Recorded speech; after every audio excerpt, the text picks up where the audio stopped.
L'humanité a-t-elle déclaré la guerre à la nature? C'est une très grande question, qui nous touche tous.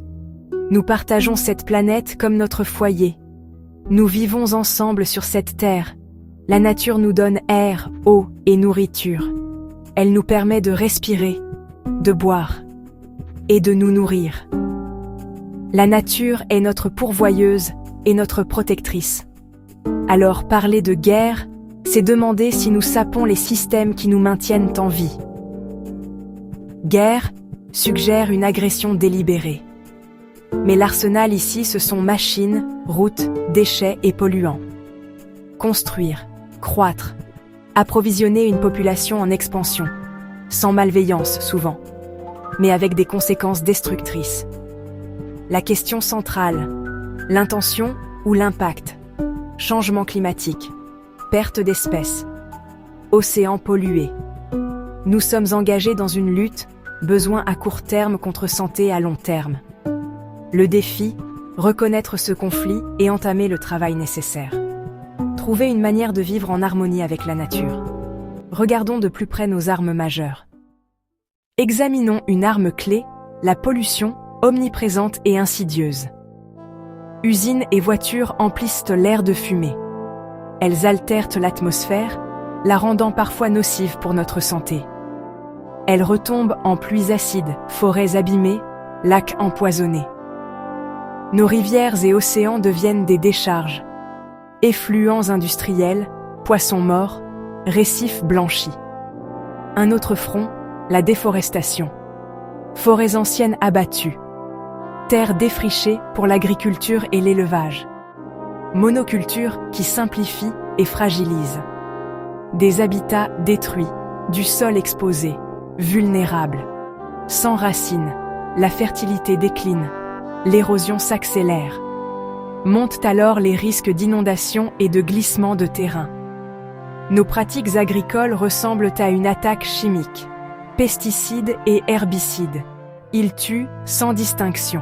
Ils s'infiltrent, voyagent, empoisonnent au loin et touchent les pollinisateurs. Le déclin des abeilles est un avertissement. L'extraction déchire la terre. Montagnes, océans, sous-sol. Chaque extraction laisse une cicatrice. Habitat fragmenté, eau polluée. Cumulées, ces actions forment un schéma destructeur. Une planète meurtrie et notre propre système de survie menacé. Quelles conséquences pour l'équilibre du monde? Une conséquence profonde, le changement climatique. Fossiles brûlés et forêts rasées piègent la chaleur. La température moyenne augmente.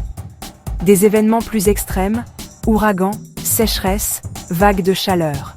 Glaciers et calottes fondent à un rythme sans précédent. Ce n'est pas lointain.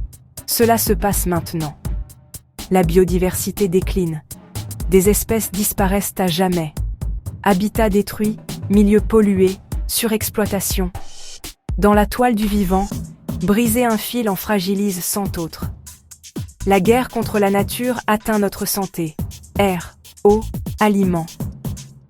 Des produits chimiques finissent dans ce que nous buvons et mangeons. Des écosystèmes perturbés favorisent l'émergence de maladies. Notre santé est liée à celle de la planète. Les impacts ne sont pas répartis équitablement. Les plus vulnérables portent le fardeau le plus lourd.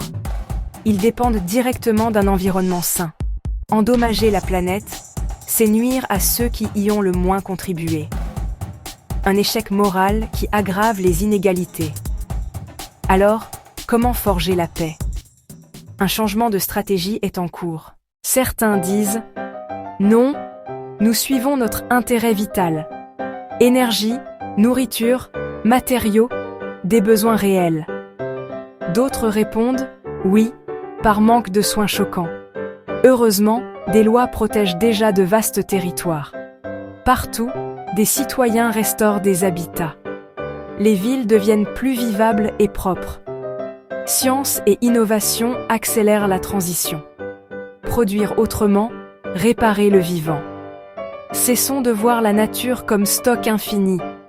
Traitons-la en partenaire. La paix commence par de simples gestes quotidiens. Marcher, pédaler, choisir mieux ce que nous mangeons. Multipliées par des millions, ces actions créent une vague de changement. Elles envoient un message clair. Nous exigeons une relation pacifique. Il n'est pas trop tard pour protéger et restaurer notre maison commune. Le chemin demande courage, innovation et empathie. La guerre a été coûteuse. La paix est possible. Agissons par amour pour notre planète.